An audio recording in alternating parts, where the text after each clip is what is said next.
우리가 지난 시간에 대한민국이 체제전쟁 중이다라는 큰 제목 속에서 소제목으로 두 가지를 제가 강의를 했습니다.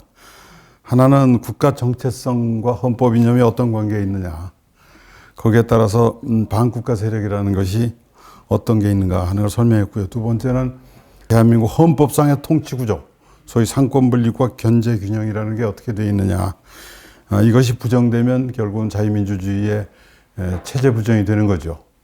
그 부분을 제가 설명을 했고, 오늘은 이제 두 가지를 마저 설명하겠습니다.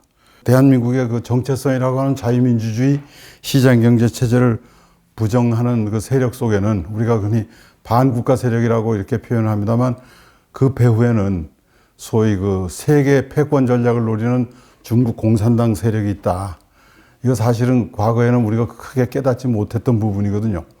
정말 그런가 하는 그 구체적인 내용을 한번 설명을 드리고요. 제 강의 전체가 헌법과 관련된 겁니다만, 최근에 이제 문제가 되고 있는 그 대통령의 그 계엄, 그리고 거기에 따른 그것이 이제 내란이냐 아니냐에 따른 이제 수사기관들의 그 수사 내지는 이제 구속, 그 다음에 과 별도의 이제 헌법에 의한 탄핵 소추, 이어서 탄핵 재판, 이것들이 과연 헌법이나 현행 법률에 과연 적합한가? 적합하지 않다면 그럼 국민은 거기에 대해서 어떤 대응을 할 수 있는가? 이 부분을 이제 설명을 드리겠습니다. 첫 번째, 중국 공산당의 글로벌 패권 전략과 국내 종중 세력, 이 종중 세력이 과연 어떤 게 있으며 이것이 또 최근에 문제되고 있는 부정선거와는 또 어떤 연관이 있는가? 요거를 설명드리겠습니다. 우선 중국 공산당의 실체, 이거에 대해서 우선 먼저 간단히 설명을 드리면, 하루 종일 토론해도 못할 만큼 분량이 많은 부분인데 뒷부분을 설명하기 위한 하나의 그 도입부로서 간단히 설명을 드리겠습니다. 우선 중국 공산당은 세계에 유례없는 악랄한 기만, 그 다음에 무자비한 폭력, 이게 그 중국 공산당의 특징입니다. 이 사람이 누군지 아세요? 이 사람이 국가 주석을 했던 유속입니다. 이 사람은 모택동이 마오쩌둥하고 혁명 동지면서 모택동이가 잠깐 국가 주석을 했다가 이 사람한테 물려줘서 이 사람이 국가 주석을 했거든요. 근데 어떤 필요에 의해서 이 사람이 이렇게 처참한, 이게 홍위병들 10대 아이들한테 끌려다니면서 처참하게 모욕과 온갖 수모를 다 당하다 결국은 감옥에서 병사를 했죠. 마오쩌둥이 1949년에 중화인민공화국이라는 공산당 정부를 세운 후에 제일 먼저 한 것이 대약진 운동입니다. 빠른 시일 내에 서구의 그 일정한 수준을, 경제 수준을 뛰어넘겠다고 하면서 대약진 운동을 벌였죠. 그죠? 그 다음에 그 대약진 운동에서 약 한 5천 명의 아사라 굶어 죽었어요. 그 잘못돼가지고 정책이. 그러니까 이 사람이 크게 비난을 받을 것 같으니까 이 류사오치한테다가 주석을 물려주고 자기는 이제 하방을 한다고 하면서 양자강에서 수영하면서 이제 뭐 정치에서 손을 뗀 것처럼, 그러면서 이제 뒤에 홍위병들을 이제 부추겨가지고 문화대혁명을 일으켰습니다. 10년 동안의 문화대혁명 속에서 몇천만 명이 죽어서 대약진 운동하고 문화대혁명, 그리고 이어서 등소평 때 있었던 그 천안문 사태, 요 세 가지의 그 역사의 획을 긋는 큰 사건들, 중국에 있었던 사건들을 통해서 그 당시 중국 인구 약 7억 5천 중에서 1억 명이 희생을 했다는 겁니다. 이런 건 지구 역사상, 인류 역사상 있은 적이 없는, 앞으로도 있을 수 없는 그런 아주 이중유의 잔혹한 역사인데, 그것을 주도한 자가 바로 마오고 중국 공산당이죠. 그래서 문화 대혁명해서 우리는 자꾸 좋은 걸로 받아들이는데, 그 공산당이 하는 제일 좋은 프로파간다의 제일 큰 게 언어의 순하고 언어의 농간이죠. 문화 대혁명이 아니고 문화 대파괴, 문화 대사륙이죠. 5천만 명이 죽었는데 거기에 그 대표적인 상징성 있는 이겁니다. 이거는 여러분들 아시던 천안문 사태죠. 그 다음에 중국의 특징인 미디어나 교육을 장악해서 전 인민들을 세뇌화시킨다는 것이고요. 최근에 와서 중국은 시진핑이가 되면서 여러분이 잘 아는 1대1로라는 게 뭡니까? 원 벨트, 원 로드죠. 중앙아시아를 거쳐서 아프리카까지 걸치는 육로로서의 원 벨트고 해상로까지 합해서 원 벨트, 원 로드로 해서 중국의 이제 세계 패권 전략을 하겠다. 이것이 이제 중국몽이죠. 벌써 한 지가 벌써 10년 넘지 않습니까? 그럼 지금 어떻게 되어 있느냐? 과거 청나라 때 중국이 서방 선진국으로부터 똑같이 침략을 당하고 했던 것처럼 완로드 하면서 거기에 해당되는 중앙아시아, 아프리카, 동남아시아 국가들한테 일단 거금을 투자를 합니다. 투자했는데 그 사람들이 그 투자에 걸맞게 어떤 수익성을 낼 수가 없잖아요. 하루아침에. 그러니까 이제 그 돈 못 갚는다는 그 명목으로 해서 여기는 항구 내놔. 여기는 땅 내놔. 이래가지고 거기다가 저그들이 기지를 만들어서 미얀마 같은 나라, 대표적인 나라인데 그쪽에 이미 저그들이 항구 정부를 옛날에 영국한테 당했듯이 이제 홍콩, 마카오 이런 것 당했듯이 이제 조차지 비슷하게 해서 저그들의 전진 기지로 삼고 있는 거죠. 1대1로 정책이라는 게 바로 후진국을 도우는 정책인 것처럼 위장을 해놓고 사실은 저그들이 근데 이 1대1로 정책에 문재인이가 우리도 함께 하겠다라고 자진 헌납한 적이 있는 거 여러분들 기억하실 겁니다. 그 다음에 이제 남중국해 전체에다가 인공섬까지 만들면서 필리핀서부터 서남태평양 쪽을 저그들의 이제 말하자면 나바리로 삼겠다 하는 그런 정책을 하면서 이제 해군력을 엄청 강화시켰죠. 그래서 중국 건국 100주년이 기념되는 2049년도에는 세계 제1의 국방력을 가진 나라로 이제 굴기를 하겠다 하는 겁니다. 외교 정책에서 과거는 등소평 때만 해도 도광양해라고 그래서 겉으로 빛은 숨기고 속으로 내시 힘을 키우겠다는 정책이었는데 시진핑이가 와가지고는 이제 대국 굴기 해가지고 이제는 붓을 숨길 필요 없다. 적극적으로 강하게. 그래서 소위 늑대 외교, 그 WWP라는가, 울프 워리어 디플로머시 해가지고 이제 전랑 외교요, 무슨 늑대 외교 해가지고 외교부에 과장급밖에 안 되는 놈이 대사로 와가지고 윽박지르지 않습니까? 친미 정책만 강조하다 보면 언젠가 너희들 크게 후회할 거다. 이런 식으로 대놓고 공개적으로 얘기하고 왕이 같은 그 외교부장 놈은 상대방 국가 원수를 만날 때도 악수하면서 한 손으로 어깨 툭툭 치고 이런 아주 개인 대 개인으로 봐도 용납이 안 되는 시건방진 짓을 국가 외교 무대에서 그냥 마음 놓고 하는 겁니다. 이게 바로 전랑 외교의 하나의 상징이죠. 지난번에 우리 코로나 한참 심할 때도 그 WHO에 제일 많이 투자한 게 중국이거든요. 그래가지고 저들 사무총장을 저 사람으로 만들어 놓고는 우한 코로나라는 말도 못하게 만들고 지금도 그 발병원이 어딘가를 국제기구에서 조사하려고 그러면 전부 차단하고 또 WHO는 그거에 대해서 굉장히 소극적인 태도를 취하고 이게 모두 전랑 외교의 하나 상징입니다. 그다음에 이제 글로벌로 이제 미디어나 문화를 장악하는 거죠. 대표적인 게 헐리우드에 엄청난 차이나머니를 투자해가지고 영화나 이런 애니메이션 같은 것들을 거의 중국화시키고 거기에 주인공이나 이런 것들이 전부 중국 그 캐릭터고 말이죠.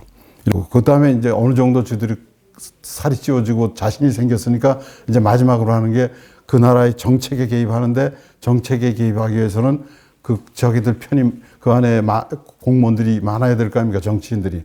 그러기 위해서 제일 필요한 게 이제 선거죠.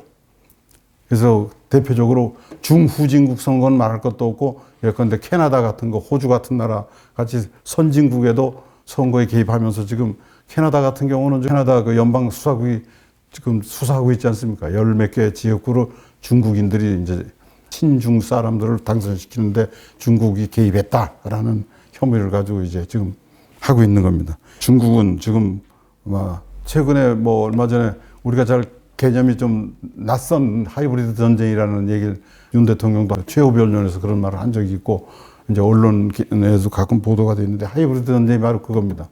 옛날엔 무기에 의한 전쟁에 의한 전쟁을 했는데 지금은 심리전이라든지 가짜뉴스에 홍보전이라든지 심지어는 마약을 뿌려가지고 사람들을 혼란케 하는 마약전이라든지 하여간 그 나라를 망가뜨릴 수 있는 모든 수단 방법은 다 동원하는 거죠. 그래서 이걸 초한전이라고 그럽니다. 우리 포럼에서 다음 시간에 우리가 이거 할 건데 이 초한전이라는 책을 가지고 강의할 건데 이 책에 보면 중국이 중국몽을 실현하기 위해서 어떤 수단 방법으로서 전쟁을 하는가 무기에 의한 전쟁 아닌 다른 어떤 전쟁에 의해 하는가 하는 걸 자세히 써놓은 책입니다. 이 초한전. 선거에 개입하는 것. 이것이 바로 초한전의 대표적인 하나의 전술이죠. 그래서 중국은 지금 중국 공산당이라는 걸 이만큼 지금 세계 패권 전략에 의해서 전 세계, 뭐 그 멀리에 있는 캐나다, 호주까지 손을 뻗쳤다는 것은 바로 그 밑에 있는 대한민국은 과연 그로부터 자유로울 수 있는가? 자유롭기는커녕 오히려 가장 심하게 개입하고 있는 나라 중에 하나라는 것은 아무리 좌파로 이거는 부정하지 못할 거다. 그렇지 않습니까? 중국이 지정학적으로 볼 때 이 한반도의 중요성이 얼만큼 저들한테 중요한데 지금 얘기한 그런 각종 전략 전술을 쓰지 않았을 리가 있겠는가? 그러면 우리나라에 그러면 구체적으로 어떻게 중국이 지금 마술을 뻗치고 있는가에 대해서 조금 이해를 쉽게 하기 위해서 우선 홍콩을 어떻게 접수했는가를 한번 봅시다. 이게 지금 홍콩이 이제 중국하고 민주화 투쟁을 하는 이 모습입니다. 홍콩이 이제 그 영국에 조차가 된 후 1997년도에 다시 협의를 해서 반환을 했잖아요. 반환을 하면서 거기에 이제 서로 약속을 한 게 적어도 앞으로 50년 동안, 그러니까 2047년까지는 일국 양체제로 해서 홍콩은 그때까지만 모든 시스템과 문화와 법 체제가 영국식이었지 않습니까? 영국 체제인 대로 놔둔다. 50년 후, 그러니까 한 두 세대 정도 바뀐 후에는 뭐 자연스럽게 중국으로 녹아 들어가던 건 자기네들의 선택의 문제지만 적어도 50년 동안은 한다라고 약속을 해놓고 반환을 했단 말입니다. 근데 반환한 그 다음 해부터 중국은 택도 아닌 소리 마라. 이게 좀 영국한테 네가 뭔데? 이건 원래 우리 건데. 이건 우리가 마음대로 할 거야.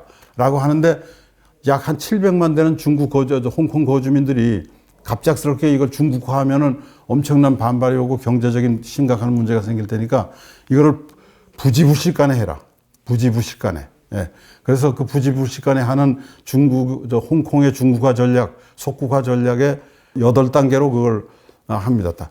1단계, 2단계에서부터 단계적으로 한 것도 있고 그 단계를 혼용해서 하기도 했는데 8단계로 그 중국이 이제 속국화하는 전략을 했죠. 1단계는 중국 사람들을 대거 홍콩에 이주시킨다. 두 번째는 이 입법원, 우리로 말하는 국회죠. 홍콩 국회에 친중 인사들을 대거 포섭한다. 3단계는 미디어 언론이나 이런 걸 통해서 문화 공정을 한다. 네 번째 단계는 중국 기업을 홍콩에 대량 진출시켜서 아주 값싼 중국 상품을 일상화시켜가지고 홍콩 사람들로 하여금 그냥 중국이나 홍콩이나 같은 것이다 라게 만든다는 겁니다. 그 다음에 5단계는 친중 정치인, 시민단체, 언론 이런 걸 동원해서 중국의 내부 분열을 일으킨다. 홍콩에. 그 다음에 6단계는 본격적으로 이제 그 홍콩도 각종 선거를 합니다. 선거를 개입해서 이제 그들로 하여금 정책도 이제 개입을 하는.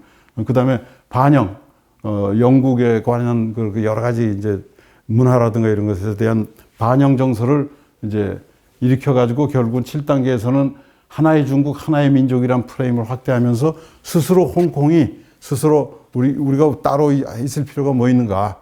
그냥 하나로 하자. 그래서 일국 이체제가 아니고 일국 일체제로 하자. 이렇게 8단계에 걸쳐서 해가지고 결국은 굉장히 강한 민주화 투쟁이 있었음에도 불구하고 마침 코로나가 오면서 집회를 못하게 하는 걸 그걸 계기로 해서 완전히 그냥 감아 먹어버렸죠. 지금은 홍콩은 완전히 중국이 돼버렸지 않습니까? 요 8단계에 비춰서 홍콩이 거의 영국과 다름없었던 세계적으로 그야말로 동양의 진주라고 불렀던 어떻게 보면 낙원이었지 않습니까? 모든 면에서의 낙원이 있는데 그 낙원과 같은 홍콩이 지금 거의 음습한, 아무도 관광 가고 싶지도 않고 거기가 사업하고 싶지도 않은 음습한 도시가 돼버린 그 8단계 과정을 그럼 우리하고 한번 대비해 봅시다. 우리하고. 1단계. 중국 출신 사람들이 홍콩에 대거 이주한다는 1단계를 보면은 우리나라에 현재 보면 유학생이 얼마나 와 있을 것 같습니까? 지금 외국 유학생이 우리나라에 10만 명이 와 있거든요. 그 중에 6만 5천 명이 중국 사람입니다. 그 다음에 소상공인이나 서민 상권, 영등포 도림동에만 있는 게 아니고 웬만한 이 서울 그 근처에 그 재래시장 있지 않습니까? 거기에 생선 가게 하는 사람들, 3D에 해당하는 업종에 종사하는 사람들, 중국 사람이 엄청 많다는 겁니다. 그리고 중국 사람이 하는 가게에는 반드시 조선족 내지 조선족도 국적은 중국이니까요. 중국 사람들이 종업원으로 근무를 하는 거죠. 얼마나 있을 것 같습니까? 출입국관리소에서 파악한 것만 110만 정도 왔다는 거죠. 예. 그러니까 홍콩에 썼던 중국 사람을 대거로 진출시킨다는 그 전략이 우리나라에도 실행하고 있다는 증거죠. 2단계는 뭡니까? 홍콩 입법원 내 친중 의원을 대량으로 포섭한다. 근데 우리나라 국회에 지금 한중 의원 연맹이라고 해가지고 보통 국회는 국가마다 그게 협의회가 있어요. 뭐 한일 의원 협의회, 뭐 한미 의원 협의회. 그 협의회 차원에서 그냥 뭐 아무 별 의미가 없고 활동도 없거든요. 그냥 그렇게만 놓은 거죠. 가끔 가다가 4년 임기 동안에 한 번 정도 우리 의원들이 그걸 가고 그쪽 의원들이 오고 하는 정도의 그 활동이 끝이는데 이 한중 의원 연맹은 지금 100명이 넘게 가입돼 있는데 이 당 저당 할 거 없이 양당의 4선 5선급 이상 되는 당의 중진 거물급들은 다 여기 소속돼 있죠. 그래가지고 먼 기회만 담은 중국을 갑니다. 가는 목적은 그쪽에서 초대라는 명목을 비춰서 그쪽에 어떤 그 비공식적인 접촉, 심지어는 뭐 그걸 핑계로 해서 지인들 내지는 가족들이 거기 가서 사업할 수 있는 길을 열어주기도 하고 지 자식들 유학할 수 있는 길을 열어주기도 하고 사적인 목적이 상당히 겹친 비공식적 방문들을 엄청 자주 합니다. 대표적으로 대통령까지 했던 문재인 대통령이 뭐라고 그랬습니까? 중국은 태산같이 높고 우리는 마지막 산봉우리다. 그렇게 공식적으로 표현했지 않습니까? 그리고 중국몽을 함께 하고 싶다. 세계 패권 전략을 함께 한다는 건 지가 세계 패권을 지가 행사하겠다는 게 아니잖아요. 그네들이 패권 전략에 복속하겠다는 얘기 아닙니까? 그걸 공공연하게 얘기했잖아요. 중국몽을 함께 하겠다. 베이징 대학 강연에서 이렇게 얘기했잖아요. 이재명이 쎄쎄만 하고 살면 편할 것을. 그랬더니 또 중국 대사는 한국 사람 중에 제일 똑똑한 한국인이라고. 쎄쎄만 하면 산다고 그 말했다고 제일 똑똑하다고. 애들 코미디 같은 짓거리를 하고 있는 거죠. 이 사람들뿐만 아니에요. 이 사람은 누굽니까? 그 한동훈이 장인이라는 그 진형구 대검 공안부장까지 공산당의 수사에 제일 천병에 섰던 대검 공안부장까지 한 사람이 중국 인민일보 사장 만나가지고 그 지가 하는 그 무슨 차이나 라이프인가 하는 잡지 그거를 제휴를 해가지고 중국 소식을 끊임없이 한국에도 전달했죠. 대검 공안부장까지 한 사람입니다. 강원도지사 이 사람 얼마나 한심한 사람인지. 춘천, 홍천 거기에 무슨 중국 사람이 있어요. 그건 화교도 없거든. 거기다가 큰 차이나타운을 지어가지고 이 사람이 왜 그런 짓을 했나 보니까 이 중국의 인터넷 신문이 여기 와 있거든요. 인민망이라는 신문이. 그 인민망 한국 대표가 중국의 20대 여성이에요. 매수가 됐는지 어떻게 됐는지 그 붙어 다니면서 그래서 중국을 뻔칠 드나들더니만 결국은 차이나타운까지 짓겠다고. 그래가지고 그 여자를 명예강원도민증까지 주어가지고 그 여자는 명예강원도민증만 있는 게 아니라 명예서울시민증도 있더라고요. 인민망이라는 그 인터넷 신문 그 사장이. 이 사람은 누굽니까? 이쪽 당 대표 아닙니까? 천조국 발행이라는 이 미국 여자가 얼마 전에 보니까 야 권영세 너 200억 어디서 났니? 이러고 물었더라고요. 근데 이 사람이 이 미국 여자한테 그런 소리를 들을 만치 중국에 여러 가지 인연을 맺고 있더라고요. 이 사람도 이 대표 아닙니까? 이쪽 당. 이 두 사람이 지금 사실은 이 국민의힘당 소위 보수당을 움직이는 사람들인데 전부가 다 친중 인사들로 이렇게 돼 있니. 중국의 홍콩을 접수한 2단계 그러니까 상당히 진전됐다고 이쯤 되면 볼 수 있는 거 아닙니까? 양쪽 당의 거물들이 다 저 정도로 깊숙이 관련돼 있으니. 그 다음에 이제 3단계는 미디어 문화공정이지 않습니까? 우리나라 지금 아까 얘기한 인터넷 신문 인민망이 이미 깊숙이 와 있고 공자학원은 지구상에 공자학원이 다 나가 있는데 지구상의 공자학원 중에서 제일 많은 게 우리나라죠. 도 내지는 큰 대도시에. 동방명주는 뭡니까? 옛날 저 잠실에 중국 음식점 차려놓고 사실은 중국 공안이 와서 비밀 경찰 활동했다고 해서 문제가 크게 문제됐잖아요. 이 사람들이 문 닫았잖아요. 그 후에. 거기서 간첩질을 했다는 거 아닙니까? 간첩질을 했으면 뭔가 어떻게 처벌했다는 뒷얘기가 나와야 될 거 아니야. 이 사람들이 어떻게 처리됐다는 얘기가 없어. 이런 거에 대해서는 전혀 사법적인 후속 조치가 없어요. 더 놀라운 거는 서울대학에 시진핑 기념관이 있어요. 실제로. 중앙도서관 안에.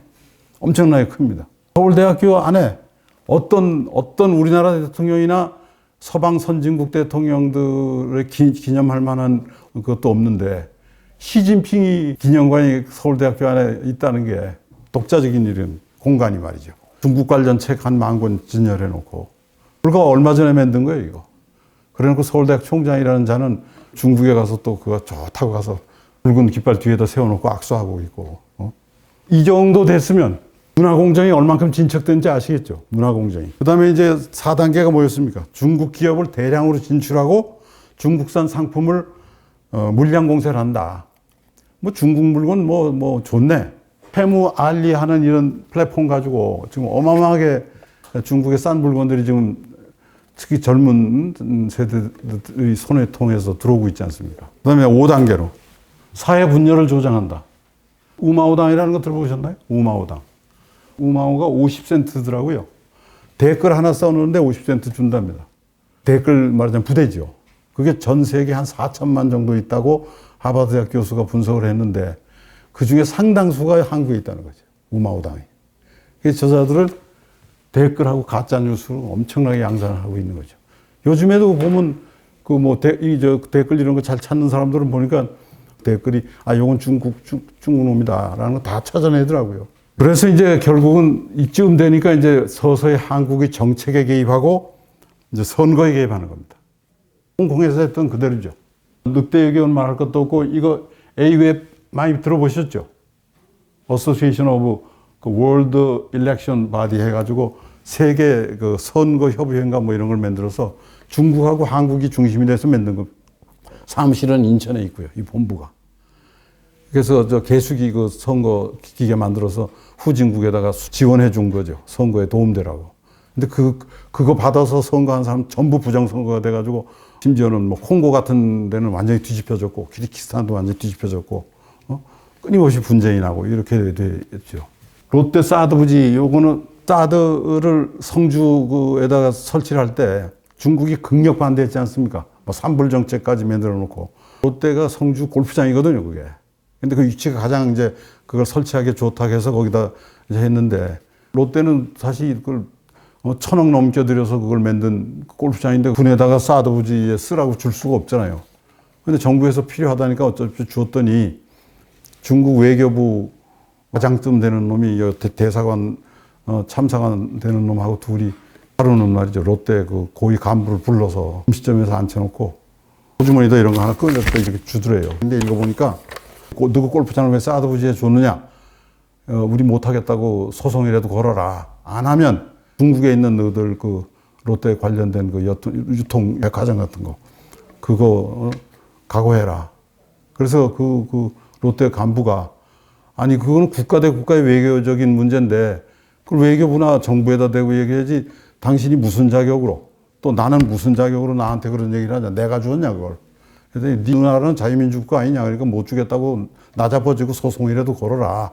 그래서 사회 문제를 이슈화해라. 라고 지시를 직접 하더랍니다. 그래서 한심해가지고 이거 완전히 구한말에 저 원세계 놈이 대원군이 붙잡아다가 청진으로 끌고 가면서 고종 황제한테 이래라 저래라 지 마음대로 하던 그 버릇이 그냥 남아있는 거. 그만큼 중국 놈들은 이 한국을 정부 대 정부가 아닌 그 민간 기업까지 개입을 해서 이래라 저래라 하는 거죠. 그런 이제 마지막 단계가 거진 온 것 같아요. 그래서 하나의 민족 프레임. 근데 민족은 아니지만 우리는 하나다. 옛날 1000년 전부터 하나다 하는 걸 하기 위해서 이 시진핑이가 그때 이 트럼프 일기 때 트럼프 만나면서 뭐라고 했습니까? 한국은 중국의 일부였다 역사적으로 라고 공언을 했잖아. 그러니까 중국 사람들 속에는 그게 있는 거야. 한국 너는 우리 일부야. 중국 공산당의 세계 전략 속에서 한국은 이미 저들 홍콩이나 마카오 고담 단계 말하자면 저게 위성 국가다라고 생각을 하는 거고 우리나라의 상당수의 정치인, 기업인, 교수, 언론인 이 자들이 고든창이 얘기하는 차이나머니에서 감염이 됐거나 자기도 모르는 사이에 부지불식간에 넘어가 있는 거죠. 언젠가는 이런 자들이 우리나라 국회를 장악을 하고 행정부까지 장악하는 때가 온다면 친미, 친일만 하냐, 친중을 하자라고 할 게 뻔하죠. 중국 공산당의 한국에 대한 그 공작의 목표는 뭐냐?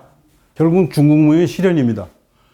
전 세계 질서, 중국 중심의 신지배 질서, 2049년까지 완성한다 하는 그거의 일환이다라고 보는 거죠. 대만, 홍콩, 마카오는 1차적으로 지배를 하고 이어서 한반도와 동남아는 아시아의 패권적 지배의 한 부분이다라고 보는 거, 이 중국의 목표입니다.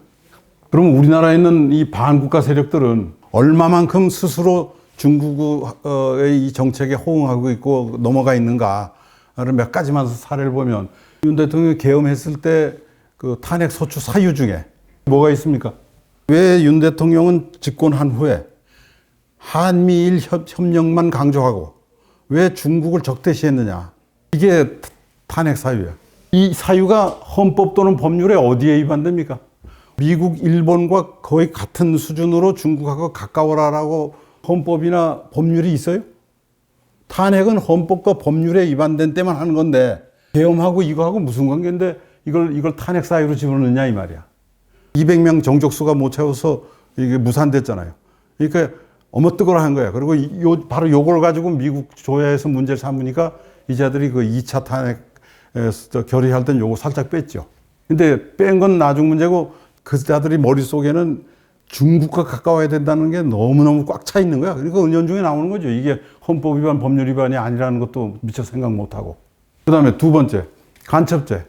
드론으로 해서 미국 항공모함을 찍고, 뭐 국정원의 위치를 찍고, 군부대 위치를 찍고, 또 삼성전자나 이런 주요 산업 기밀을 중국으로 전부 빼돌리고, 우리나라 국정원의 그 활동들 중에 이제 블랙 있지 않습니까? 블랙 요원들. 공식 요원 말고 이제 블랙 요원들. 그 사람들 명단을 빼돌리고 말이지. 이거를 간첩죄로 처벌해야 되는데, 지구상에 뭐 미국이나 영국이나 일본이나 그런 짓 하는 놈을 처벌하는 법 만드는 건 너무너무 당연한 거 아니야?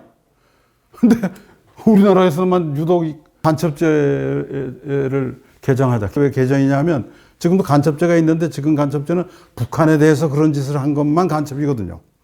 제3의 국가에다가 그런 짓을 하는 놈을 간첩으로 처벌하자고 하는 건데, 그거를 대표적으로 이 서영경가 하는 이 민주당 의원이죠. 뭐 시대가 어느 때인데 뭐 이따운 소리예요. 오히려 시대가 더 악화되고 있는 시대인데 간첩을 엄히 처벌해야 될 필요성이 더 커지는 시대인데, 무슨 시대가 어느 때인데가 뭡니까? 그게 어떻게 이거를 방해하고 저지할 수 있는 사유가 돼, 그게. 중국한테 이미 목줄이 딱 잡힌 거야. 문재인이 그 태양광 탈원전 정책, 이것도 알고 보면 결국은 재생에너지 태양광 한답시 하고 중국놈 배불리 준 거죠.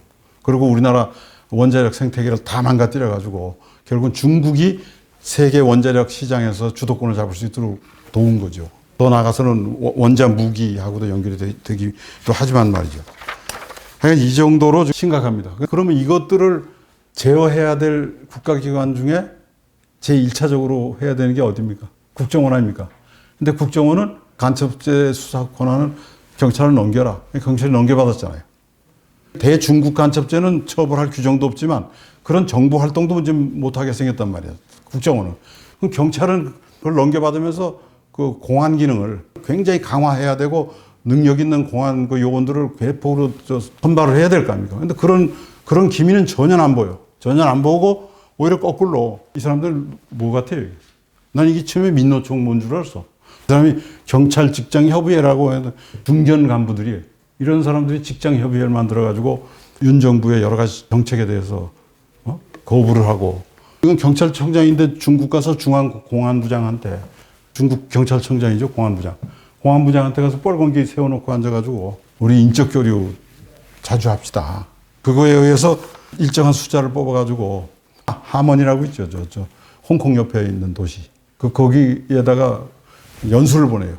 2018년인가에 이 경찰 자체에서 쓴 논문에 의하면 통일 한국의 치안을 어떻게 대비해야 될 것이냐 하는 자체 논문을, 하나의 정책 논문을 썼는데, 통일 한국이 됐을 때 치안 유지는 중국 공안처럼 해야 된다. 자유민주국가로 통일하는데 미국 경찰이나 영국 경찰처럼 해야지 왜 중국 경찰처럼 합니까? 그건 통일 한국이라는 게 공산주의식으로 통일됐다는 전제하에서 하는 겁니까? 그래서 홍콩과 마카오를 치안을 유지해 본 경험이 있는 하먼에다가 보낸 거라. 보내려면 북경에 보내야지. 그만큼 이 경찰이 지금 이렇게 기울어져 있다 이 말이에요. 간첩을 비롯한 그 친중의 모든 문제를 정보를 입수하고 수사를 하고 하는 것만 지금 거의 무력화됐을 뿐만 아니라, 국회에서는 교묘하게 중국의 한국 정책에 대해서 부응을 하는 대표적인 예산을 보면 이번에 깎인 예산, 킬체인이라는 게 뭡니까? 미사일 공격에 대해서 대응 공격하는 미사일 대공망이거든요. 드론 방어 체제, 중고도 무인 항공기 개발, 이런 거에 관련된 예산은 전액 삭감했잖아요. 이번 삭감액 중에 이것들이 다 들어 있습니다. 그리고 국회 증언감정법, 이게 뭐냐면 국회 증언감정법을 슬그머니 개정해서 예컨대 방산기업 사장을 국회에 부릅니다, 증인으로. 그래서 이번에 뭐 이런 거 개발하고 있다면서요. 아, 이건 국가기밀에 속해서 대답 못 하겠습니다 라고 과거엔 해도 됐거든요. 그거를 못하게 막았어. 그 국회에 출석을 안 할 경우에는 옛날엔 벌금 내고 말아서 이제는 그걸 징역형으로 바꿨어. 깜빵을 가야 돼. 그래서 그거를 결국은 국회에서 증언하게 하면 저절로 기업 기밀이 탈취되면서 중국으로 넘어가는 거죠. 이런 법들이 전부 개정이 됐다고. 이미 개정됐어요. 지금 저 국회 중에 저 사람은 간첩 내지는 종북 세력에게 틀림없다라는 사람이 꽤 많잖아요. 그 사람들이 요런 짓을 한다 이 말이야. 반국가 세력의 종중 책동이 얼마나 심각한가 하는 것을 고든창이 얘기를 했습니다. Democratic Party of Korea is using gangster tactics to betray South Korea to help China. 한국 민주당은 자기 나라인 한국을 반역하고 help China, 중국을 돕기 위해서 양아치 전술을 쓰고 있다. 그런 연설을 한 동영상이니까 여러분들 한번 궁금하시면 한번 직접 보십시오. 우리나라에 대해서 구사한 여러 가지 전략 전술 중에 부정선거에 개입했다라는 게 있었지 않습니까? 구체적으로 한번 어떤 식으로 개입했는지를 부정선거의 문제점을 한번 보시죠. 부정선거는 일렉션 프로드라고 그래가지고 우리는 이걸 부정선거라고 생각하지만 미국 사람들은 이 프로드가 뭡니까? 사기잖아요. 무슨 사기입니까? 국민 사기 내지 유권자 사기야. 말하자면 피해자가 누구냐? 국민과 국가야. 부정선거 때문에 떨어진 그 상대방 당 생각하니까 그 떨어진 놈이 소송 걸든지 뭐 지가 알아서 할 일이지 우리 국민하고는 관계없다고 생각하는데 사실은 이거는 대국민 사기거든. 21세기에 들어와서 각국에서 그 정치 소요 내지 밀란 내지 폭동이 일어나는 거에 세 가지가 있는데 하나가 세금이 너무 가혹할 때, 두 번째 국가 권력이 너무 부패했을 때, 세 번째가 선거 부정이 있을 때. 요 세 가지가 20세기 근대 국가에 와서의 그 밀란 폭동의 주 원인이거든요. 근데 세금이 가혹한 거는 과거의 얘기야. 19세기. 우리 조선 말 때 왜 뭐 밀란 많이 일어났잖아요. 그게 다 세금 때문에 일어난 거죠. 20세기 때는 국가 권력이 부패해서 일어나는 게 많아요. 대표적으로 뭐 5.16 같은 거 다 국가 권력 부패 때문에 일어난 거 아닙니까? 21세기형 밀란 폭동의 가장 큰 원인이죠. 그냥 우리나라 4.19가 3.15 부정선거 때문에 일어난 거 아닙니까? 최근에도 뭐 어제도 보니까 그 루마니아에서 또 폭동이 일어났더만. 헌법재판소에서 선거 무효를 선언했더라고요. 최근에 뭐 콩고에서 일어나, 케냐에서 일어나, 키르기스탄에 일어나. 이 선거 부정이 그렇게 심각한 문제죠. 선거가 부정을 했다라고 주장하는 얘기를 보면 우선 전산망 해킹이 일부 이루어졌고 대량으로 이루어졌을 가능성이 있다라는 국정원 보고가 있고 허쿠리 투표니 뭐니 해서 뭐 가짜 투표지를 집어넣었을 가능성이 있다는 또 의혹도 제기돼 있고 도태우 변호사가 주장하는 것은 통합선거인 명부 자체가 문제다. 사전선거가 가장 큰 의혹인데 그 사전선거의 의혹을 밝히려면 통합선거인 명부를 그 전산을 확인해야 되는데 그걸 안 내놓는다는 거 아닙니까? 헌법재판소에서 또 그걸 좀 검증해달라고 해도 문영배가 묵살을 했다라고 신문에 났습니다. 이런 것들이 이제 말하면 부정선거가 있었다는 주장 내지는 이제 혐의인데 개별적 선거구에서 떨어진 사람들은 우리 선거구에서 부정선거에 있으니 무혐의다라고 소송을 건 사람이 꽤 있어요. 대표적으로 20대 국회의원 선거에서는 그러니까 2020년에 있었던 선거에서는 100건 정도의 선거 무효 소송이 제기됐고 2024년 작년에 있었던 총선거에서는 34건의 이제 무효 소송이 제기됐죠. 단 한 건도 받아들인 게 없어. 근데 그런 거를 기각한 판사가 한 몇 명 되는데 선거 무효 소송을 제기한 것 중에 이제 기각 판결을 했는데 그 기각 판결의 내용을 보면 선거가 부정하다고 주장하려면 언제 어디서 누가 어떤 방법으로 선거 부정을 했는지를 증명을 해라. 선거 나온 놈이 수사관이요? 어느 정도의 신빙성 있는 혐의를 제기하면 판사가 지가 아니면 검사가 국가기관이 그걸 밝혀줘야지. 그거 밝혀달라고 소송하는 거 아니야. 근데 그거 밝힐 책임이 니한테 있다. 언제 어디서 누가 어떤 방법으로 선거 부정을 했는지 증명이 안 되니까 이건 기각이다. 이게 판결이요? 대법원 앞에 가면 365일 4년 내도록 이렇게 들고 있는 사람들이 있더라고요. 난 그래서 지나다닐 때마다 저 실효성도 없는 저생스러운 짓을 저 사람들은 왜 할까? 좀 이상해 보이기도 했는데 그런 판결문을 받게 되면 그런 짓을 하게 되죠. 그럼 미국은 우리나라 선거 부정에 대해서 어떤 시각으로 보느냐. 지금 미국 공화당은 물론이고 민주당까지도 한국은 중국에 잠식되고 있다라고 보는 게 맞는 것 같아요. 잠식되고 있다. 알게 모르게 부지불식 중에. 그리고 한국의 부정선거는 한미동맹에 있어서 치명적이다. 그리고 인도 태평양 전략, 좀 더 거시적인 거죠. 태평양 전략에도 굉장히 나쁜 영향을 주고 있다. 그래서 그 홍콩에 대해서 사실 미국이 할 수 있었던 게 그 민주화 운동을 탄압했던 행정장관 그 레밍가 하는 걸 비롯해서 핵심적인 사람 11사람에 대해서 금융제재를 했거든요. 그 금융제재의 그 방법을 한국의 그 부정선거에 관련된 인간들한테도 적용하자라는 게 공화당 의원들의 그 의견인 것 같더라고요. 원래는 선거 부정 문제는 내정 문제이기 때문에 내정 간섭이라는 오해를 받기 때문에 하는 게 아닌데 그래서 조심스럽긴 하지만 그런 각도에서 금융제재 수준으로 이제 하는 것 같더라고요. 선거 부정 문제에 대해서는 결론을 한번 맺어보겠습니다. 우선 선거 부정은 아시다시피 선거는 민주주의의 꽃 아닙니까? 어떻게 보면 선거가 있기 때문에 민주국가 아닙니까? 선거가 없는 거는 군주국가 내지 독재국가고. 그래서 선거가 얼만큼 공정하고 잡음 없이 잘 이루어지느냐가 민주주의의 성패를 가름한다고 볼 수 있는 거죠. 그죠? 이게 안 됐을 때는 21세기에서 최대의 국민 저항권의 원인이 됐다. 근데 많은 사람들은 뭐 자기 문제도 아닌데 일부 학자 내지 정치인들은 그냥 책상머리에 앉아서 어떻게 선거 부정이 21세기에 있을 수 있냐, 이 대명천지에. 그게 한 사람으로 되느냐, 수십 명이 짜야 되는데, 그걸 짠다면 누군가가 한 사람이 폭로하고 할 텐데 어떻게 선거 부정을 감히 저지를 생각을 하느냐, 이런 식의 그냥 추상적인 논리로 선거 부정을 부정하는 사람들이 꽤 많아요. 그죠? 얼핏 들으면 그럴싸해. 그러나 선거 부정은 1차적으로 공직선거법이라는 법률에 크게 위반되는 범죄죠. 혀 나가서는 대한민국의 헌정 질서를 문란시키는 중요한 범죄고 거기에 공무원이 관련됐다면 그 자들은 당연히 탄핵 사유가 되고 감옥에 가야 될 자들인데 그래서 이거는 선거 부정이 있느냐 없느냐에 대한 내 개인적인 믿음의 문제가 아니다 말이야. 범죄가 있느냐 없느냐 하는 팩트의 문제거든. 믿음의 문제가 아니고 팩트의 문제라고 생각한다면 그 팩트를 확인할 수 있는 건 누굽니까? 그건 어떤 개인이 아니야. 그거에 대해서 있다 없다고 떠들 물론 표현의 자유가 있기 때문에 개인적 의견을 말할 수는 있겠죠. 그러나 그 사람이 없다 해가지고 없어지는 게 아니야. 그건. 이건 누구만 할 수 있느냐? 이건 수사기관만 할 수 있는 거지. 수사기관이 해야지. 의혹만 제기하면 무조건 다 수사합니까? 그건 혼란만 주죠. 이런 사람도 있을 수 있어요. 근데 형사소송법 196조 1항에 뭐라 되어 있냐?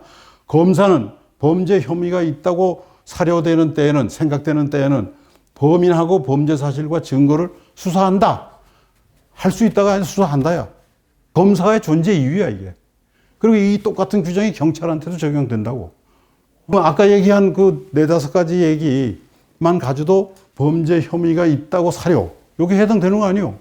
범죄 혐의라는 건요, 구체적이고 클 필요가 없어. 제가 이해를 돕기 위해서 한 가지만 설명하면, 지금까지 제 이름이 나오면 동아은행장 비자금 사건 얘기하잖아요. 동아은행장 비자금 사건이 어디까지 갔냐면 노태우 전두환의 비자금까지 갔단 말이죠. 근데 그 시작은 어떻게 했냐, 범죄 혐의는. 어떤 신문 일당 기사에 동아은행의 여직원들이 수성동 그 있잖아, 청와대 옆에. 그 일대에서 점심을 먹으러 가면 지 영수증은 물론이고 떨어진 영수증까지 주워 모은다. 그걸 영업부장인가 누구한테 다 갖다 모은대요. 그건 무슨 뜻이냐. 바깥 복지비라는 명목으로 내부 자금을 횡령해 먹기 위한 방법 아니냐. 그 신문이 난 거야. 근데 마침 그때 그 동아은행장이 연임을 하기 위해서 3년 임기가 끝나고 연임을 하기 위해서 로비를 하고 있다는 소문이 경제계에 파다할 때인데 그 신문이 난 거예요. 그거 가지고 내가 수사를 한 거라. 연임을 하기 위해서 돈이 필요하고 그렇게 돈을 모아서 연임을 했구나. 그걸 수사하면 최소한 은행장을 연임하는 데 작용할 수 있는 재무장관, 은행감독원장, 그리고 노태우 때 월계수해라는 그 큰 거대한 선거 조직의 대장이 박철원이고, 그래서 박철원이하고 장관하고 그 한 서너 사람은 잡을 수 있겠구나 라고 시작한 것이 대통령 비자금까지 간 거야. 그러면 이 선거 부정도 생각해 보세요. 이 정도의 혐의가 나와서 제대로 수사하면 뒤에 중국 공산당이 있다는 것까지 캘 수도 있을지 모른다 이 말이야. 당연히 수사했어야지. 그래서 수사를 해서 범죄가 있으면 물론 아주 엄정하게 처벌을 해야죠. 그리고 수사가 해보니까 이미 공소시효가 다 지냈다든가 증거를 밝힐 수가 없다든가라고 하더라도 그냥 의혹에 불과했다 하더라도 그런 의혹이 제기될 수밖에 없는 사전선거운동의 허술함, 투표함 관리의 허술함, 또 개수기의 문제점 이런 것들을 고치면 되는 거 아니야. 그거 하는데 돈 들고 그거 하면 부작용이 너무 안 되는 거예요? 그렇게 해서 선거에 대한 국민의 신뢰를 회복하는 게 자유민주 체제를 지키고 해야 될 하나의 가장 중요한 문제인데 왜 이거를 이토록 방치하느냐 이 말이야. 그래서 이 선거 부정에 대해서는 그냥 놔두면 자칫하면 옛날 4.19가 3.15 부정선거 때문에 일어났듯이 국민 저항권의 대상이 될 수도 있어요. 하디찬 아스팔트 위의 대중. 지금 우리나라 자유민주주의를 버티고 있는 유일한 힘 아닙니까? 사람들이 이걸 가리켜서 프리덤 워리어라고 하더라고. 자유의 투사, 프리덤 워리어. 선거 부정에 대해서 합동수사본부를 만들어서 진실을 밝혀서 해야 되는 거는 보도의 정치행위가 아니고 이건 상식의 혁명입니다. The Revolution of Common Sense. 상식의 혁명. 그죠? 상식의 혁명. 여기에서 연락은 끝내고요. 한국의 체제 전쟁 중이다. 관련된 이제 마지막 단원을 이제 설명드리겠습니다. 국가 권력의 행사가 헌법 질서를 근본적으로 침해했을 때 어떤 한나의 두 개의 조문을 위반하는 게 아니고 근본적으로 헌정 질서를 침해했을 때 과연 그런 국민은 체제를 수호하기 위해서 어떻게 대응해야 되느냐 하는 게 요새 거론되고 있는 저항권 문제죠. 그래서 국민 저항권이라는 것은 뭐냐? 법적으로는 헌법 교과서에 이렇게 되어 있습니다. 국가 권력의 불법적 행사에 대해서 저항할 수 있는 국민의 권리. 너무 추상적이고 잘 알 수가 없죠. 그래서 이렇게 추상적인 것을 이해를 돕기 위해서 한번 두 가지 사례로 한번 설명을 드려보겠습니다. 첫 번째 사례는 지금 진행되고 있는 겁니다. 공수처는 대통령 윤석열을 형법상 내란죄 혐의로 수사를 해서 체포장과 구속영장을 발부받아 구속을 해서 검찰에 송치를 했죠. 검찰은 그거에 따라서 구속 기소를 했습니다. 그죠? 그게 현재까지의 상태고. 검찰은 그 기소를 할 때 있어서 두 번에 걸친 구속기간 연장 신청이 법원에서 기각된 후에도 보완 수사 없이 그 다음날 바로 구속 기소를 했다. 요게 팩트입니다. 그죠? 이것과 관련된 우리 헌법 조문에 어떤 게 있나 보면 헌법은 제66조 2항에 대통령은 국가의 계속성이라는 건 국가가 망하지 않고 지금 이대로 지속해야 된다 이 말이라. 국가의 계속성과 헌법을 수호할 최종 책임이 있다. 헌법을 수호하고 국가를 계속성을 유지하는 반란이라든가 뭐 이런 헌법을 부정하는 자에 대해서 책임이 있다 이 말이죠. 그 다음에 이제 헌법 84조, 요거 대통령에 관한 문제인데 대통령은 내란 또는 외환해제, 내란죄 아니면 외환죄 두 개가 있거든요, 형법에. 요거가 아닌 한 대통령직에 있는 동안은 수사받지 않는다. 법상으로는 소추받지 않는다고 그랬는데 소추는 수사를 전제로 하기 때문에 수사도 안 받는 걸로 해석을 하는 겁니다. 예. 그 다음에 이제 이것과 관련된 형법을 봐야 돼요. 형법은 39조에 대한민국 영토 안에서 국가 권력을 배제하거나 국헌을 문랑케 할, 국헌이라는 건 헌법 질서입니다. 헌법 질서를 문랑케 할 목적으로 폭동을 일으킨 때 내란죄가 된다. 이렇게 돼 있어요. 국가 권력을 배제하거나 헌법 질서를 문랑케 할 목적으로 폭동을 한 자. 그 다음에 형법 141조는 공무소, 그러니까 뭐 모든 국가기관이죠. 국가기관에서 사용하는 서류나 기타 물건을 은닉하거나 손상을 하거나 찢어버린다든지 감추거나 빼돌리거나 하면은 공용물건 손상죄로 형법상 죄가 됩니다. 그 다음에 이제 이걸 공수처가 수사했죠. 그죠? 그래서 공수처가 수사 권한이 있느냐 없느냐를 온 국민이 지나가는 할머니도 이제 그건 알아. 예. 그럼 뭐라고 되어 있냐? 공수처는 고위 공직자의 직권남용죄를 수사할 수 있다. 그 중에 내란죄는 없어요. 이건 내란죄 수사할 수 없다 그 말이라.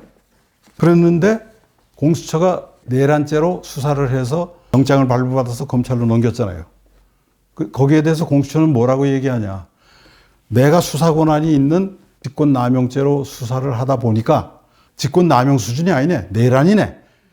그런 거를 우리가 범죄 수사상 관련 사건이라고 그래요. A라는 사건 수사하다가 하니까 A도 있지만 B도 있는 거야. 그래서 B도 마저 수사해. 관련 사건을 수사할 때는 관할이 없더라도 A 사건을 수사할 권한만 있으면 B도 할 수 있다는 게 논리거든. 그 핑계를 대는 거예요. 근데 아까도 얘기했지만 직권남용죄는 수사할 수 없다 했잖아. 그러니까 수사할 수 없는 거를 지가 수사했다는 자체가 위법이라.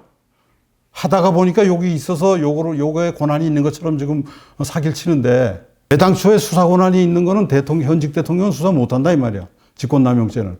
그러니까 수사할 수 없는 걸 수사하다 보니까 수사할 수 있는 게 눈에 보이대. 이 말 아니야. 처음부터 수사할 수 없기 때문에 불법이다 이 말이야. 그리고 요번에 체포영장을 취소한 그 집판사입니까? 그분이 뭐라고 그랬습니까? 그 기록 전체를 읽어봐도 직권남용죄를 수사하다가 내란죄를 관련 범죄로 인지했다는 아무런 증거도 없다. 그러니까 니는 처음부터 내란 수사했잖아 이놈아 이 말이라. 지 말로는 요거 하다 요걸 찾았다고 사기치고 거짓말하지만 기록 어디를 봐도 네가 요거로 시작했다는 흔적이 없다 이 말이야. 처음부터 이거 했지. 그러니까 권한 없는 자의 수사가 되는 거죠. 그다음에 권한 없는 자의 수사가 되다 보니까 사실은 이하 건은 다 무효지. 그러니까 우선 첫째는 수사 권한이 없다. 그다음에 내란죄라는 게 뭐냐? 아까도 얘기했듯이 두 가지라고 그랬죠. 국헌문란의 목적, 그다음에 국가 권력 배제의 목적입니다. 그런데 대통령 본인도 그렇게 강하게 주장하고 또 모든 변호인단이나 이런 데서 나오는 얘기에 보면 국헌문란의 목적이 아니고 국헌 수호의 목적이라는 거 아니야. 국헌이 상대방이 문란시켰기 때문에 내가 지키려고 했다는 건데 그럼 상대방이 뭘 문란시켰냐. 상대방이라는 게 이제 입법부잖아요. 입법부가 중요한 국가적 방위에 관한 예산은 다 삭감시키고 입법권을 남용하고 탄핵권을 남용하고 완전히 입법 독재를 저질러서 사법기능과 행정기능을 마비시킬 정도가 됐다. 이 국헌 물론 아니냐. 하나의 조문 정도 위반하는 게 아니고 수사만 하려고 하면 검사 탄핵해버리고 탄핵하면 빨리 결정을 해서 그 사람이 다시 복직을 하거나 쫓겨나게 해야 되는데 헌법심판관을 임명을 안 해서 6명인 상태로 그대로 놔둬. 그래서 헌법재판을 할 수 없게 만들어놔. 심지어는 방송통신위원장 같은 사람은 임명된 지 하루 만에 탄핵해버려. 이런 참 기상천외 지나가는 참 소도우술 짓을 하니까 이래서는 안 되겠다고 했으니까 헌법 수호의 목적이 있는 건 아무리 윤석열이가 미워도 그걸 부인할 수는 없잖아. 그럼 맞는 얘기 아니야. 그럼 또 하나 국가 권력 배제의 목적이라는 게 또 있어요. 그건 국가 권력은 이제 근데 국회야. 국회를 마비시키려고 했다. 그거는 조금 냄새가 나는 게 있잖아. 국회에 들어가서 군인들이 막 뭐 어쩌고 저쩌고 한 거. 근데 그게 배제의 목적이 되려면 국회를 거의 진압을 해야 될 거 아니야. 국회의원이 300명에다가 그 보좌관까지 하면 1000명이 넘는데 딸랑 200명도 안 된 군인을 거기다 갖다 집어넣어가지고 그들이 기능이 배제가 됩니까? 약간의 방해가 될지는 몰라도 배제가 되려면 국회가 국회 기능을 못하는 게 배제거든. 결국은 배제가 안 됐다는 거는 2시간 후에 계엄을 해제하라고 요구했잖아. 그것만 봐도 국가 권력 배제의 목적. 국가 권력이 배제할 목적을 하려면 사전에 치밀한 통제 계획과 역할 분담 계획이 있어야 돼. 너는 누구를 막고 너는 누구를 막고 너는 못 들어가게 막고 그래도 불구하고 담 넘어 들어오거나 뭐 이렇게 했을 때는 어떻게 하고 유혈 충돌이 났을 때는 어떻게 하고 뭐 이런 구체적 계획이 다 있어야 목적이 있는 게 되는 거거든. 근데 그 후에 진행 상황 전체를 보면 그런 목적이 있다고 볼 수가 없잖아. 그러니까 내란죄 자체가 형법상 성립하기가 어렵다 이 말이지. 고의범이 아니고 목적범이기 때문에. 고의범이 뭐고 목적범이 뭡니까? 이거 설명하려면 오래 걸리니까 그건 빼고요. 상식적으로 생각해도 목적은 없다는 게 증명이 된다 이 말이에요. 거기다가 공수처에서 영장을 청구하면서 서울중앙지방법원에다 이미 압수수색 영장이나 통신 감청 영장 같은 거를 넣었다 이 말이죠. 근데 기각당했잖아. 어떤 서류도 공무소에서 작성한 서류는 내 수사에 도움이 되든 수사에 방해가 되든 이 서류가 상대방에게 오히려 거꾸로 도움이 되든 일단 내가 조회를 했거나 압수를 했거나 해서 나오면 반드시 붙여야 돼. 이렇게 보니까 요건 넣으면 오히려 저쪽 사람 변명을 인정하는 게 되네. 그러니까 좀 뺀다든가 하는 건 전부 아까 얘기했죠. 공영서류는 손상하거나 은이 개선 안 된다고 돼 있잖아요. 근데 그 자들이 서부법원에다가 소위 흔히 말하는 영장 쇼핑을 했다는 거 아닙니까? 그거 할 때 쇼핑을 했던 뭘 했던 그쪽에 좌파 판사가 많아서 그쪽이 영장 받기가 수월할 것 같아서 그쪽이 했다 하더라도 중앙법원에다가 했던 그런 압수수색 영장이나 통신영장, 감청영장 같은 게 기각됐으면 기각된 사유를 그리고 왔다 갔다 한 게 그거 다 붙여야 되거든. 그게 없었다는 거 아닙니까? 그리고 그 공수처장이 국회에 나와서 그런 거 한 적 없다라고 증언까지 했잖아. 그리고 할 말이 없으니까 나는 구속영장을 한 적이 없다고 했지 압수수색 영장을 한 적이 없다는 말은 내가 좀 혼동했다 이러고 엉뚱한 소리 했지만 하여간 딱 떨어지는 지금 이 순간에도 붙잡아서 1시간만 주사하면 잡아놓을 수 있는 공영서류 손상죄거든. 근데 대통령을 상대로 하는 국가의 운명을 좌우하는 이런 사건을 수사함에 있어서 양아치 잡범들 수사하듯 아주 저급한 비겁한 수사를 했단 말이지. 이래가지고 이제 구속을 해서 대통령을 집어넣었어. 우리나라는 죄가 있든 없든 감옥을 가면 거진 90% 죄가 있다고 보는 거 아닙니까? 그러니까 그렇게 집어넣어 놔야 탄핵 재판에 유리하거든. 용산 그 관저에 있으면서 계속 본인의 변론과 그걸 주장을 하게 되면 죄 없는 사람을 왜 저렇게 내쫓으려고 저렇게 발버둥 칠까? 그 이재명이가 자기 감옥 안 가려고 저짓하는 거 아니야? 라는 생각이 더 깊어지죠. 그러니까 일단 감옥에 갖다 집어넣으면 이재명이도 범죄자지만 윤석열이도 범죄자 비슷하게 보이는 거니까 국민 여론 형성에 훨씬 도움이 된다고 판단을 한 거지. 그거에 앞제비 노릇을 공수처가 한 거고 그 공수처의 그런 짓을 그래도 명색이 검찰인데 적어도 한 10여 년 전 이전에 대한민국 검찰은 국가 최고 수사기관인 건 맞거든. 감히 남들이 못하는 국가 최고 권력들, 최고 재벌들을 수사를 했지 않습니까? 그런데 지금은 어떠냐. 공수처가 그런 짓을 해왔기 때문에 판사가 구속영장 연장 신청을 기각했잖아요. 연장 신청이라는 게 뭐냐. 이제 검찰이 오늘 왔잖아요. 이제부터 열흘 동안 또 열흘 동안 해서 20일 동안 검찰이 수사를 할 수 있는 거거든, 법적으로. 근데 이미 경찰에서 온 거는 검찰이 새로 시작을 할 수 있는데 공수처는 경찰이 아닌 검찰과 같은 기관으로 되어 있잖아요. 거기도 검사가 수사했잖아요. 공수처도. 그렇기 때문에 경찰에서 온 때하고는 달라요. 경찰과 검찰은 상하 관계가 있어서 여기서 열흘 동안 수사하고 검찰에 넣으면 검찰에서 20날 동안 수사할 수 있어. 근데 공수처는 이런 관계이기 때문에 공수처가 일주일 동안 가지고 있다가 검찰로 넣으면 검찰은 3일 동안 나머지 수사만 할 수 있고 또 더 하고 싶으면 연장을 해야 돼. 근데 이 영장을 기각한 판사는 구속기관을 공수처와 검찰이 나누어 쓸 수 있다는 어떤 법적 규정도 없다. 그러니까 공수처법을 만들 때부터 잘못 만든 거죠. 그래서 그것도 잘못됐고 어쨌든 법원이 기각을 했거든. 법원은 나중에 무죄는 할지언정 검사가 보완 수사를 더 하겠다는데 보완 수사는 무슨 보완 수사예요? 안 돼. 하고 구속영장을 연장 신청을 기각했다는 건요. 풀어주란 뜻이거든. 아무 이유 없어요. 나를 뿐만 아니라 대한민국의 어떤 검사도 구속기간 연장 신청을 했다가 기각당한 예는 아주 그 짓궂고 못된 판사들이 들어있어요. 그런 사람들을 연장을 해주면서 원래 열흘간 하게 돼 있는데 그냥 살짝 7일 동안 7일만 연장하다 이렇게 써. 이런 장난치는 못된 사람이 있긴 했지만 기각은 없는데 이걸 기각했다는 건 풀어주라는 얘기인데 그걸 그 다음 날로 바로 기소를 해버렸어. 구속했어. 검찰도 똑같죠. 만약에 나중에 유죄가 나왔다. 그러면 여기 대해서 어떤 조치를 해야 됩니까? 이런 것이 국민저항권의 대상이 되느냐? 저는 안 된다고 보는 것이 국민저항권은 다른 법적 구제 수단이 없을 때만 그나마 가능하나 여부가 문제가 되는 겁니다. 이거는 상급심이 있잖아요. 그렇기 때문에 뭐 대법원까지 확정이 된다면 뭐 그때 가서는 또 별개의 문제겠지만 적어도 1심에서 유죄 판결이 났다거나 구속을 안 풀어준다고 해서 그것이 국민저항의 대상이 되느냐 하는 건 별개의 문제다 이 말이죠. 예. 사례 두 번째는 헌법재판소는 국회에서 탄핵 소추된 대통령 윤석열에 대한 탄핵 소추 사건을 지금 심리하고 있죠. 이건 팩트 아닙니까? 그죠? 국회에서 탄핵 소추가 됐고, 그 다음에 이제 탄핵 소추를 심리하고 있다. 그죠?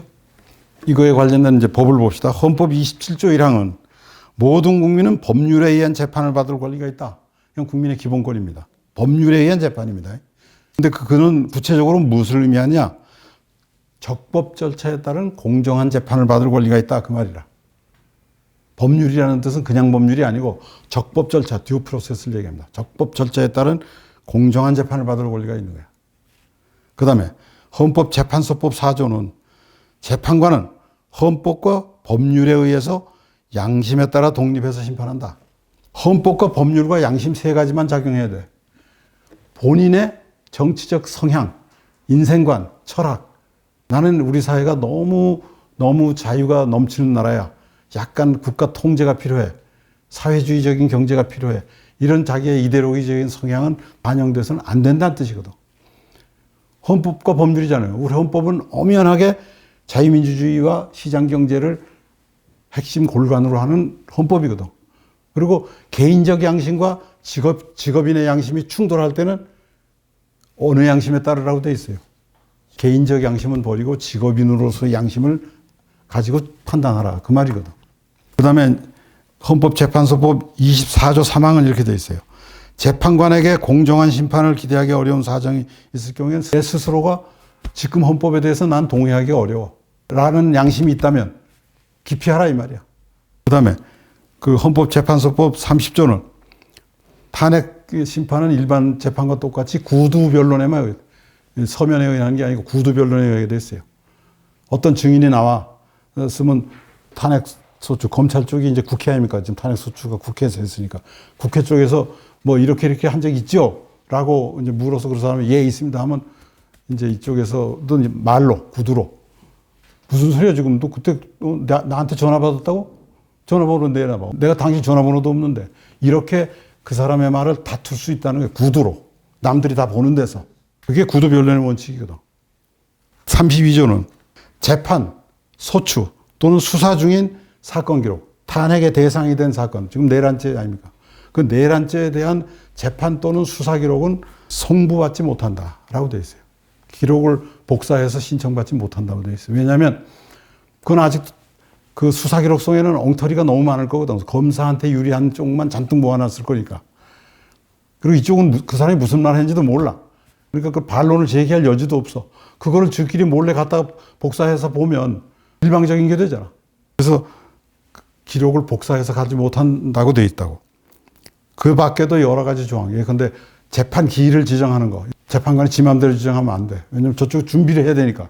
그건 형사소송 규정에 의하고 당사자한테 불리하게 재판 기일을 지정하려면 그들의 동의를 받아야 된다. 이렇게 돼 있어요. 변호인. 또 하나는 탄핵 심판 청구와 동일한 사유로 형사소송이 진행될 때는 탄핵 심판은 중지해야 된다. 이렇게 돼 있어요. 이런 것들이 지금 이 탄핵과 관련된 헌법 내지 형사소송법 또는 헌법재판소법의 규정이야. 근데 한번 봅시다. 적법 절차에 따라서 공정한 재판을 받을 권리가 있다고 그랬죠. 지금 공정한 재판이 됩니까? 애당초부터 헌법재판관을 지명할 때 나는 좌파 중에도 극좌다, 제일 왼쪽이다라고 스스로 공언한 사람이 거기 들어가 있잖아. 거기 우리법연구회라는 거예요. 우리법연구회는 근본적으로 그 핵심 골자가 헌법에 있는 자유민주주의 체제에 이거는 잘못됐다 하고 헌법 이념을 부정하는 자들이거든. 헌법 이념을 부정하는 자가 헌법재판을 한다고? 헌법재판소를 왜 만들어놨는데? 헌법재판소는 헌법을 지키라고 만든 거 아니야. 그래서 법원하고 분리해서 일반 법을 아는 거하고 별도의 문제다. 헌법의 이념을 확고히 지켜서 국가의 계속성을 유지해라. 대통령의 책무지만 대통령조차도 그걸 위반하면 그 대통령을 파면시킬 수 있는 권리가 있다라고 해서 헌법재판소에다가 준 거란 말이에요. 공정한 재판을 받을 권리를 시작부터 침해한 거 아니야. 그냥 공정이 아니고 적법 절차에 따른 재판이잖아요. 아까 얘기한 수사 서류를 송부받아서는 안 된다 했는데 이미선 재판관은 처음 시작할 때 뭐라고 했어요? 우리 수사 송부 받겠다. 그래서 받았잖아. 벌써 다 읽어봤어. 그러면 헌법재판소법을 위반한 게 될 뿐만 아니라 공수처에서 위법하게 권한 없는 놈이 만든 서류를 다 본 거야. 그래 놓고는 내란 맞는 것 같은데 이런다면 무슨 장난이요? 뭐야 이게? 지금은 이제 다 끝나서 이제 무의미해졌지만 말이지. 처음부터 형사소송이 진행 중이면 탄핵은 시작을 하지 말았어야 되거든. 한 번쯤 열고 중지해야 되잖아. 아까 중지하라고 돼 있잖아요. 왜냐면 나중에 이거 내란이 혐의가 짙다해서 탄핵을 했는데 지금처럼 구속 취소가 돼버리고 공소 기각이 되거나 무죄가 돼버리면 이 탄핵 다시 바꿀 수 있는 방법이 없죠. 이거는 단심으로 끝나니까. 재심도 안 되는 거거든. 탄핵은 재심도 없어요. 그럼 어떻게 할 건데? 이건 무죄고 이건 탄핵이면. 그래서 형사 수사가 진행 중일 때 이거는 정지하라 이렇게 돼 있는데 오히려 일주일에 2번씩 하겠다. 그래서 뭐 한 달 내에 끝내겠다 이랬잖아요 그때. 그래서 그때 변호인단이 일주일에 2번이면 우리가 언제 준비를 하냐라고 이의를 제기했음에도 묵살해버렸잖아. 그러면 지금 얘기한 것만 해도 헌법재판소법에 몇 개 조문을 위반하는 거예요. 대통령을 탄핵하는 데 있어서 사유가 헌법에 위반하거나 법률에 위반한 건데 지 스스로가 지금 헌법과 법률을 그냥 허영 교수도 그 어느 신문에 얘기했더만 10개 조문을 위반했다고. 그러면 이 결과에 대해서 우리가 탄핵을 인용하든 기각하든 이걸 어떻게 해야 되는 겁니까? 시정 방법이 없잖아, 탄핵은. 그래서 이제 여기서 심각하게 국민저항권 문제가 나오는 거죠. 우선 국민저항권을 논리적으로 설명을 드리면 2030 젊은 세대들이 제일 좋아하는 허영 교수, 또 우리가 학교 다닐 때 배운 이제 김철수 교수, 그 두 분의 헌법 체계 같이 참고해서 정리한 걸 보면 헌법을 비롯한 어떤 법률에도 국민 저항권을 법으로 명문으로 인정한 건 없습니다. 그러면 이게 지금 사례 없냐? 독일 연방 헌법은 인정하고 있어요.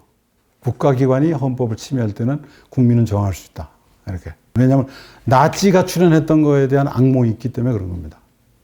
옛날에 수도를 세종시로 옮기는 거에 대해서 노무현이가 강력히 했잖아요. 거기에 대해서 이제 보수 우파들이 소송을 제기해서 헌법 위반이라고. 그때 맞다. 수도를 세종시로 옮기는 건 헌법 위반이다. 그럼 헌법에서 대한민국 수도는 서울이다 하는 규정이 있어야 헌법 위반이 되는데 없잖아. 그래서 그때 뭐라고 그랬어요? 대법원 판례가 관습헌법의 위반이다. 수도는 서울이다는 건 대한민국 국민이 가지고 있는 관행이야. 그거에 위반한다 해서 무효라고 한 거거든. 저항권에 대해서 그럼 우리가 역사가 없느냐. 4.19가 있잖아. 4.19라는 그 행위 자체로 보면 많은 시민들의 희생이 있었지만 거꾸로 그걸 진압하는 경찰들도 많이 희생됐고 그 행위만 딱 띄워보면 거기에는 뭐 살인도 있고 폭행도 있고 뭐 상해도 있고 뭐 법 위반이 많잖아요. 근데 그것들이 전부 다 합리화됐잖아. 왜냐? 그 앞에 이루어진 3.15 부정선거라는 엄청난 헌법 위반 행위가 있었기 때문에 4.19는 정당하게 됐고 그래서 우리 헌법 전문에 뭐라고 되어 있습니까? 불의에 한가한 4.19 민주 이념을 계승하고 이렇게 되어 있잖아. 부정선거에 항의를 한 거를 해서 국민이 들고 일어나는 거는 우리 헌법의 기본이다 이 말이야. 그리고 아까 독일도 얘기했지만 미국에도 이론상의 저항권을 인정합니다. 그러면 이제 저항권을 인정했을 때 그럼 저항은 어떻게 하는 거냐? 예를 들어서 뭐 학자들이 많은 거였지만 독일의 법학자 그 메스너라는 사람은 저항에는 수동적 저항, 우리가 세금 납부 뭐 거부 운동 같은 거 있잖아요. 그런 뭐 수동적 저항이 있고 적극적으로 이렇게 의사 표시를 해서 집단 시위를 벌이고 하는 능동적 저항이 있고 더 나가서 전 국민이 들고 일어나는 혁명이 있고 만약 어떤 폭군이 어떤 연산군이 같은 그런 폭군이 뭐 있다 했을 때는 그 자를 폭군 살해, 그놈을 처단해버리는 뭐 프랑스 혁명 때도 그랬지만 그런 종류의 저항이 있다 하는 게 이제 독일 형법학자들의 주장입니다. 우리나라 헌법학자들은 그럼 저항권을 인정한다고 칠 때 최후의 수단으로 인정한다고 칠 때 그럼 함부로 하면 이게 국가 혼란이 돼서 안 되잖아요. 그래서 그 요건을 정했습니다. 첫 번째는 어떤 국가 권력이 헌법에 위반했다는 것이 명백해야 돼. 누가 봐도 그건 위반이 맞아라고 해야 돼. 헌법에 위반하고 법률에 위반하기 명백해. 두 번째는 보충성이라고 그래가지고 법적 구제 수단이 있을 때는 그 수단을 다 거쳐야 돼. 그런데 아까 얘기했듯이 1심 판결에서 유죄가 나왔다. 이 말이 돼. 이게 수사 권한이 없는 사람이 수사했는데 그게 유죄가 된다는 말이 돼. 라고 해서 저항권 행사는 못 한다는 거죠. 항소도 있고 뭐 상고도 있고. 그다음 세 번째. 비슷한 얘기지만 최종성이라고 그래서 저항권 행사가 최종적이면서 유일한 수단이어야 돼. 정치권이 대결단을 해서 전 국민이 저항하지 않는 어떤 다른 평화적 방법으로 의견 합치를 이뤘다 하면은 그런 방법도 택할 수 있는 거죠. 그러니까 최종적이어야 된다 이 말이지. 거기다가 이제 우리 허영 교수는 하나 더 해서 그 저항권 행사가 성공할 가능성이 있을 것. 저항권을 행사했는데 실패를 해버리면 전부 다 범죄인으로 몰리잖아. 근데 이거는 좀 다른 교수들은 동의 안 해요. 그건 해봐야 하는 거지. 그걸 어떻게 처음부터 행사의 요건으로 삼느냐. 예. 그럼 만약에 저항권을 행사했을 때 그 저항권의 행사에 가담했던 그 사람들은 실정법 위반이 많잖아요. 그 속에는. 그 실정법 위반에 대해서는 위법성이 없어지느냐에 대해서 위법성이 없어진다고 봐야 한다라는 게 통설입니다. 예로 5.18 광주 항쟁 때 5.18 광주 행정에 참여한 시민, 광주 시민 때문에 군인도 죽고 경찰도 죽었으니까 시창을 뭐 불사질르고 뭐 교도소도 탈취하고 무기고도 탈취하고 범죄로 따지면 어마어마한 범죄를 저지른 건데 그것들에 대해서 더 이상의 형사소추 없이 오히려 보상을 해줬잖아요. 그거는 사후적으로 저항권을 정당화해 준 것이다라고 보는 거죠. 그래서 결국은 국민은 최후적이고 최종적인 헌법 수호자다라고 하는 게 헌법 이론입니다. 헌법의 이념이 뭐냐? 자유민주주의의 핵심 논리가 뭐냐? 자유주의 핵심 논리에 반하는 자는 반국가 범죄다. 반국가 범죄의 배후에는 중국 공산당이 과연 있느냐? 그리고 거기에 부정선거까지 관련됐느냐? 그리고 최근에 있는 여러 가지 대통령 계엄을 권유한 그 수사 내지는 탄핵 재판이 어떤 법적 의미를 가지고 있고 얼만큼 위법을 저지르고 있는 거냐 이런 거에 대해서는 총괄적인 설명을 한 거는 그 이 목적이 뭐냐면 그 개별적인 문제도 있지만 그 자체가 하나의 화두가 되고 이슈가 되는 거죠. 그런데 제가 일관되게 하는 거는 결국은 대한민국의 핵심인 헌법의 핵심인 또는 국가의 정체성의 핵심인 자유민주주의 체제가 지금 백척간두에 있다. 이대로 놔두면 국내에 있는 반국가 세력에 의하든 그 배후에 있는 중국 공산당이나 조선노동당의 조종에 의한 것이든 하여간 대한민국의 자유민주주의는 결국은 망가지고 말하자면 실종돼 버리고 만다. 민주주의가 죽는다. 벼랑 끝에 서 있는 거다. 조금 더 가면 배의 복원력을 잃어버려서 침수되고 만다. 침수된 배는 건질 수도 없는 거예요. 그거를 강조하기 위해서 제가 이 강의를 한 겁니다. 마지막으로 제가 흥국 민주화 투쟁, 흥국 민주화 투쟁에 그때 이걸 주모했던 학생입니다. 얘가 마지막에 이게 해산되기 직전입니다. Be aware, be next. 온 세계 시민들아 깨달아라, 각성해라. 그렇지 않으면 네 차례야. 다음은 네 차례야. 이걸로 강의를 마치겠습니다.